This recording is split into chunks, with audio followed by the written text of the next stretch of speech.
नमस्कार दोस्तों, मेरा नाम है सुनील और आप देख रहे हैं अपना लोकप्रिय यूट्यूब चैनल जिसका नाम है सुनील जसवाल बिब्लोफाइल। दोस्तों, आज टीजीटी आर्ट्स कमीशन 2016 का क्वेश्चन पेपर होगा। दोस्तों, ये ना सोचें कि टीजीटी आर्ट्स कमीशन 2016 का क्वेश्चन पेपर है। दोस्तों, जो इसमें एक्सप्लेनेशन दिया गया है वो 1992 से लेके 2019 तक जो भी क्वेश्चन पेपर आए हैं उन सभी को एनालिसिस करके और जो यहां से प्रश्न बनते थे, रिपीटेड क्वेश्चन थे, उन सभी को हमने एक्सप्लेनेशन में डाल दिया है ताकि आपकी कम समय में ज्यादा तैयारी हो सके। दोस्तों, अगर आप लोगों को इस चैनल से बेनिफिट हो रहा है तो आप इस चैनल को सब्सक्राइब कर लें और इस चैनल को उन लोगों तक जरूर पहुंचाएं जिनको एजुकेशन की बहुत ज्यादा जरूरत है। तो चलिए स्टार्ट करते हैं क्वेश्चन नंबर 1 से। दोस्तों, क्वेश्चन नंबर 1 जो हमारे पास दिया गया है, राज्य के मुख्यमंत्री की नियुक्ति कौन करता है? दोस्तों, जो सीएम होता है इसको कौन अपॉइंटेड करता है? तो इसका सही जवाब होगा राज्य का राज्यपाल। राज्य का जो स्टेट का जो गवर्नर होता है वो मुख्यमंत्री की नियुक्ति करता है। लेकिन दोस्तों, यहां पे आपको समझना जरूरी है कि कैसे मुख्यमंत्री कैसे बनते हैं, कैसे उनका चुनाव होता है। दोस्तों, भारत में संसदीय शासन प्रणाली है जिसके अनुसार लोगों को मतदान करने का पूरा अधिकार है। वो क्या करते हैं, स्टेट में विधानसभा होती है और वहां पे वो अपने उम्मीदवारों का चुनाव करते हैं और उम्मीदवार जब उनके जीत जाते हैं तो इस तरह से वो सरकार बना लेती हैं। तो दोस्तों, यहां पे सरकार किस तरह से बनती है ये भी आप देख लें। दोस्तों, जो बहुमत दल का नेता होता है, जो जिनका बहुमत होता है, जिस पक्ष का, जिस पार्टी का बहुमत होता है वो अपनी सरकार बनाता है। और जो दोस्तों यहाँ पे बहुमत होता है, बहुमत दल में कोई प्रतिनिधि होता है, उसका चुनाव किया जाता है और वो मुख्यमंत्री के रूप में उसका चयन होता है। और इसकी जो सीएम बनता है इसकी नियुक्ति कौन करता है? इसकी नियुक्ति गवर्नर करता है, राज्यपाल करते हैं। तो मुख्यमंत्री राज्य में मंत्रियों की परिषद का निर्वाचन प्रमुख होता है। मुख्यमंत्री जो होता है, जैसे आप लोगों ने देखा होगा कि जो पीएम होता है, जो हमारे प्रधानमंत्री होते हैं, वो मंत्रिपरिषद के हेड होते हैं। और इसी प्रकार से स्टेट में जो मंत्रिपरिषद होती है उनके हेड होते हैं मुख्यमंत्री। तो इस चीज को आप लोग थोड़ा ध्यान से देख लीजिएगा। और मुख्यमंत्री का जो कार्यकाल होता है वो 5 साल के लिए होता है। इससे पहले भी सरकार डिसॉल्व हो सकती है, तो वो डिपेंड करता है सरकार के ऊपर। अब आपके पास यहां पे दिया गया है क्वेश्चन नंबर 2, भारत की धर्मनिरपेक्षता की व्याख्या कहां की गई है? दोस्तों, भारत में धर्मनिरपेक्षता की व्याख्या कहां पे की गई है? संविधान की प्रस्तावना में, जो कॉन्स्टिट्यूशन का प्रियम्बल है उसमें धर्मनिरपेक्षता की परिभाषा दी गई है, उसमें बताया गया है। पर पहले आपको पता होना चाहिए कि धर्मनिरपेक्षता का क्या मतलब है। धर्मनिरपेक्षता का मतलब है कि किसी भी धर्म के आधार पर भेदभाव ना हो, किसी भी धर्म को श्रेष्ठ या कम ना समझा जाए, राज्य राजनीति या गैर धार्मिक मामलों से धर्म से दूर रहे। दोस्तों, सिंपल परिभाषा है यहाँ पे कि जैसे हमारा कॉन्स्टिट्यूशन है, जैसे हमारा देश है, इसका कोई अपना धर्म नहीं होगा। सभी धर्मों को समान रूप से रिस्पेक्ट दी जाएगी। कोई भी धर्म ना तो सर्वश्रेष्ठ होगा ना कम होगा। सभी धर्मों को मानते हुए ही जो देश है उसका शासन चलाया जाता है। धर्मनिरपेक्ष राज्य में उस व्यक्ति को भी रिस्पेक्ट दी जाती है जो धर्म को नहीं मानता है, जो किसी भी धर्म को नहीं मानता। जैसे वो नास्तिक है तो उस इंसान को भी रिस्पेक्ट दी जाती है, उसे भी जीने का पूरा अधिकार है। संविधान में धर्मनिरपेक्षता के परिभाषित करने के लिए 42वें संविधान संशोधन द्वारा 1976 में पंथ निरपेक्ष शब्द को जोड़ा गया है। दोस्तों, यहां पे सबसे इंपॉर्टेंट चीज है जो 42वां संविधान संशोधन 1976 है, इसमें जो शब्द जोड़ा गया है इस चीज को आप देख लें, पंथ निरपेक्ष या फिर धर्म निरपेक्ष। मतलब भारत देश का कोई भी धर्म नहीं होगा, सभी धर्मों को रिस्पेक्ट दी जाएगी। और इसमें जो आर्टिकल दिए गए हैं 15, 16, 21, 25, 28, 30 में धर्मनिरपेक्ष सिद्धांतों को समाविष्ट किया गया है। तो ये था हमारे पास। दोस्तों, यहां पे मैं आप लोगों से एक रिक्वेस्ट करना चाहता हूं, अगर मैं कहीं पे कुछ गलत डिस्कस कर देता हूं तो आप लोग कमेंट बॉक्स में टाइप कर दिए करें, ताकि दूसरे पर्सन जो है वो कमेंट पढ़ के अपने नॉलेज को ठीक कर सकते हैं। गलती इंसान से हो सकती है, अगर मुझसे कोई गलती होती है तो आप लोग कमेंट बॉक्स में टाइप कर दें। और दोस्तों, एक्टिव लर्निंग करनी है, ऐसे नहीं करना कि वीडियो देखा और चले गए।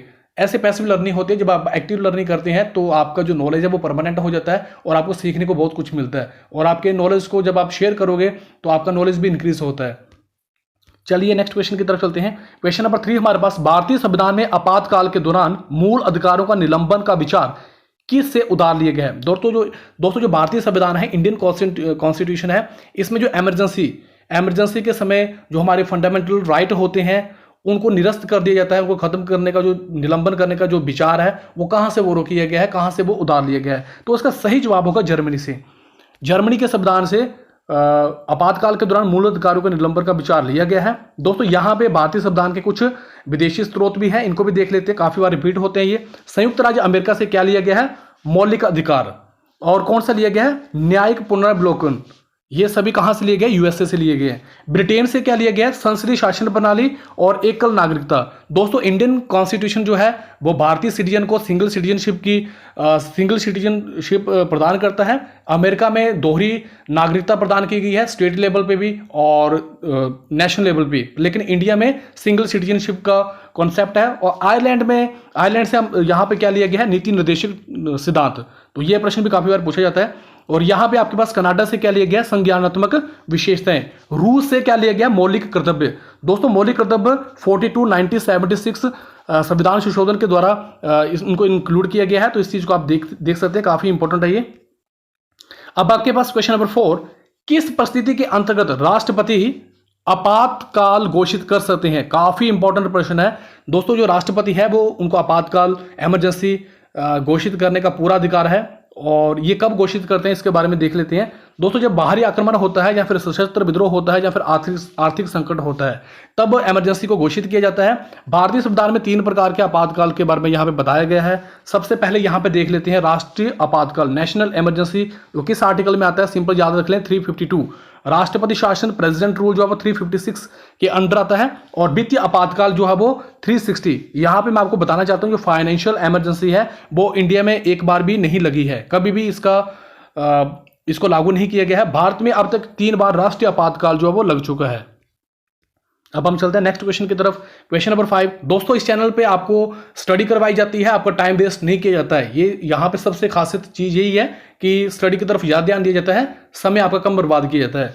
क्वेश्चन नंबर 5 हमारे पास, संवैधानिक उपचारों का अधिकार किसके अंतर्गत आता है? तो दोस्तों जो संवैधानिक उपचारों का अधिकार है वो मूल अधिकार, फंडामेंटल राइट के अंतर्गत आता है। भारतीय संविधान में भाग 3 में अनुच्छेद 12 से लेकर अनुच्छेद 35 तक मौलिक अधिकारों को वर्णित किया गया है। दोस्तों इंडियन कॉन्स्टिट्यूशन का पार्ट 3 और आर्टिकल 12 से लेकर 35 तक फंडामेंटल राइट के बारे में बताया गया है। इंडियन कॉन्स्टिट्यूशन में 6 फंडामेंटल राइट हैं, 6 मौलिक अधिकार हैं। पहले 7 थे लेकिन अभी एक जो है राइट टू प्रॉपर्टी का, संपत्ति का अधिकार जो है वो उसे रिमूव कर दिया गया है। दोस्तों संपत्ति का अधिकार किस आर्टिकल के थ्रू रिमूव किया गया है, किस संविधान संशोधन के द्वारा उसे रिमूव किया गया है? अगर आप लोगों को पता है तो कमेंट बॉक्स में टाइप करें। और यहां पे मैं आपको बताना चाहता हूं जो राइट टू प्रॉपर्टी का जो अधिकार है अभी वो कानूनी अधिकार बन चुका है, लीगल अधिकार बन चुका है। संवैधानिक उपचारों के अधिकार को डॉक्टर भीमराव अंबेडकर ने संविधान की आत्मा कहा है। काफी ज्यादा इंपॉर्टेंट है।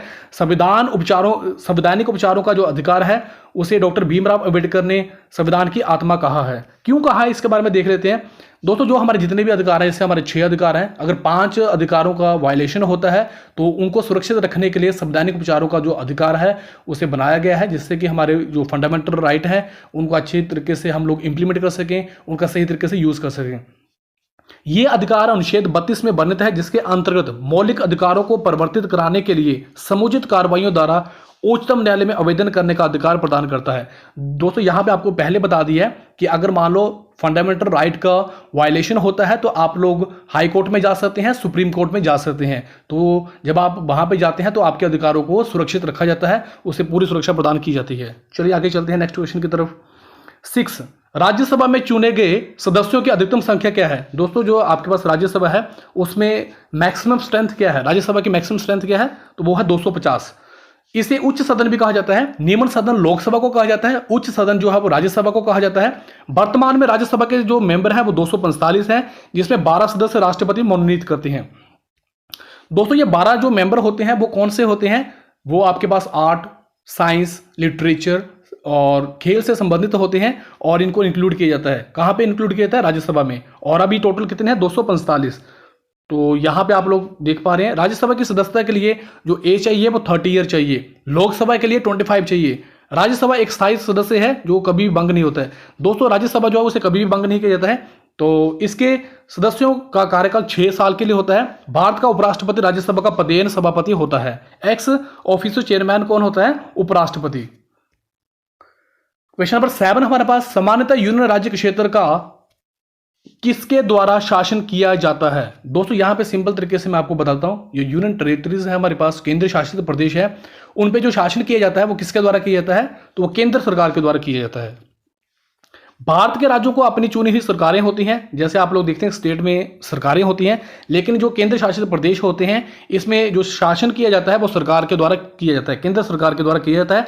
राष्ट्रपति हर केंद्र शासित प्रदेश का एक सरकारी प्रशासक या उपराज्यपाल नामित करता है। राष्ट्रपति क्या करते हैं, जो हमारे यूनियन टेरिटरीज होती हैं, केंद्र शासित प्रदेश होते हैं, वहां पे प्रशासक या उपराज्यपाल को नॉमिनेट करते हैं, उनको अपॉइंटेड करते हैं वहां पे। वर्तमान में भारत में केंद्र शासित प्रदेश की संख्या कितनी है, वो 8 है। पहले 7 थी, अभी 8 हो चुकी है। अब आपके पास क्वेश्चन नंबर 8, कौन सा शब्द संविधान के अमुख प्रस्तावना में आते हैं? तो ये संविधान की जो प्रस्तावना, यहां से बहुत सारे प्रश्न बनते हैं। तो प्रस्तावना में कौन कौन से शब्द आते हैं? प्रभुत्व संपन्न, समाजवादी, पंथ निरपेक्ष, लोकतंत्रात्मक, गणराज्य। दोस्तों पॉलिटिकल साइंस की मैंने वीडियो डाली हुई है, उसमें मैंने इनकी विशेषताओं के बारे में बताया, तो वहां पे जाके आप लोग इनको डिटेल में देख सकते हैं। उद्देशिका प्रस्तावना अमुक संविधान के उद्देश्यों को प्रकट करते हैं। दोस्तों जो उद्देशिका है या फिर जो प्रस्तावना है वो संविधान के उद्देश्यों को प्रकट करते हैं। जैसे आप लोग कोई बुक पढ़ने जाते हैं तो सबसे पहले उसका कंटेंट दिया गया होता है, तो कंटेंट से ही पता चल जाता है कि इस बुक में क्या होगा। तो उसी प्रकार से जो संविधान की प्रस्तावना है उसमें संविधान की जो भी क्रक्स है उसमें आप देख सकते हैं कि संविधान में ये है। और यहाँ पे जो हमारा प्रस्तावना स्टार्ट होती है, हम भारत के लोग। तो दोस्तों जब हम भारत के लोग, ये जो शब्द है ये बताता है कि जो भी शक्ति है, शासन की जो भी शक्ति है वो जनता के हाथ में है। प्रस्तावना को संविधान की कुंजी भी कहा गया है। 42वें संविधान संशोधन 1976 के द्वारा समाजवादी, पंथ निरपेक्ष और राष्ट्र की अखंडता शब्द जोड़े गए हैं। दोस्तों भारतीय जो प्रस्तावना है, इंडियन कॉन्स्टिट्यूशन की जो प्रस्तावना है, उसमें एक बार संशोधन किया गया है। 42वें संविधान संशोधन 1976 समाजवादी, पंथ निरपेक्ष और राष्ट्र की अखंडता शब्द जोड़े गए थे। तो ऐसे प्रश्न पूछ सकते हैं कि प्रियम्बल में कितनी बार अमेंडमेंट हो चुका है? तो दोस्तों एक ही बार हुआ है, तो इस चीज को आप लोग ध्यान से देख लें। अब आपके पास क्वेश्चन नंबर 9, कितने राज्यों में द्विसदन विधायिका है, बाई कैमरल स्टेट कितनी है? तो इसका सही जवाब होगा 6 राज्य हैं, इनका नाम याद रख लें। एक तो आंध्र प्रदेश, बिहार, कर्नाटक, महाराष्ट्र, तेलंगाना, उत्तर प्रदेश। संविधान के भाग 6 अनुच्छेद 168 168 से 212 में राज्य का विधानमंडल का उल्लेख किया गया है। जिन राज्यों में एक सदन है उसे विधानसभा कहा जाता है, और जिन राज्यों में 2 सदन है उनमें दूसरा सदन विधान परिषद, जो कि कुछ राज्यों में है। दोस्तों यहां पे मैं आपको बताना चाहता हूं, ये जो प्रश्न यहां पे 2 सदन की बात की जा रही है 2014 या 2009 में टीजीटी कमीशन और टीजीटी आर्ट्स कमीशन में ये प्रश्न पूछा गया, बाई कैमरल किसे कहा जाता है? तो यहां पे आप देख पा रहे हैं कि जहां पे 2 सदन होते हैं उसे जहां पे 2 सदन होते हैं उसे बाई कैमरल कहते हैं। एक तो आपके पास विधानसभा होता है और एक विधान परिषद होता है। ये इसी तरह से होता है जैसे राज्यसभा और लोकसभा। अब आपके पास इस वीडियो का लास्ट क्वेश्चन आपके सामने यहां पे आ रहा है, उपराष्ट्रपति बनने के लिए व्यक्ति की उम्र कितनी होनी चाहिए? काफी इंपॉर्टेंट है। राष्ट्रपति, उपराष्ट्रपति, राज्यपाल, इन सभी के लिए 35 वर्ष की उम्र चाहिए। तो 35 वर्ष आपके कंप्लीट होने चाहिए, भारत के नागरिक होने चाहिए, किसी भी सरकारी पद पर या किसी भी लाभ के पद पर नहीं होने चाहिए। संविधान के अनुच्छेद 63 के अनुसार भारत का उपराष्ट्रपति होगा। उपराष्ट्रपति से संबंधित प्रावधान अमेरिका के संविधान से लिए गए हैं। दोस्तों जो उपराष्ट्रपति का पद है, इससे संबंधित जितने भी प्रावधान है वो कहां से लिए गए हैं, किस संविधान से लिए गए हैं, किस देश के संविधान से लिए गए हैं? वो अमेरिका के संविधान से लिए गए हैं। उपराष्ट्रपति राज्यसभा का पदेन सभापति होता है, और यहां पे उपराष्ट्रपति का जो कार्यकाल है वो 5 साल के लिए होता है। राष्ट्रपति के पद खाली होने पर उपराष्ट्रपति राष्ट्रपति की हैसियत से कार्य करता है। दोस्तों यहां पे एक चीज इंपॉर्टेंट है कि अगर मान लो राष्ट्रपति का पद खाली हो जाता है महाभियोग के कारण या त्यागपत्र के कारण या मृत्यु के कारण, तो या फिर राष्ट्रपति जो वो कहीं बाहर गए हैं, उनके काम को संभालना है, तो उपराष्ट्रपति उनके काम को संभालते हैं। दोस्तों ये आज की वीडियो थी।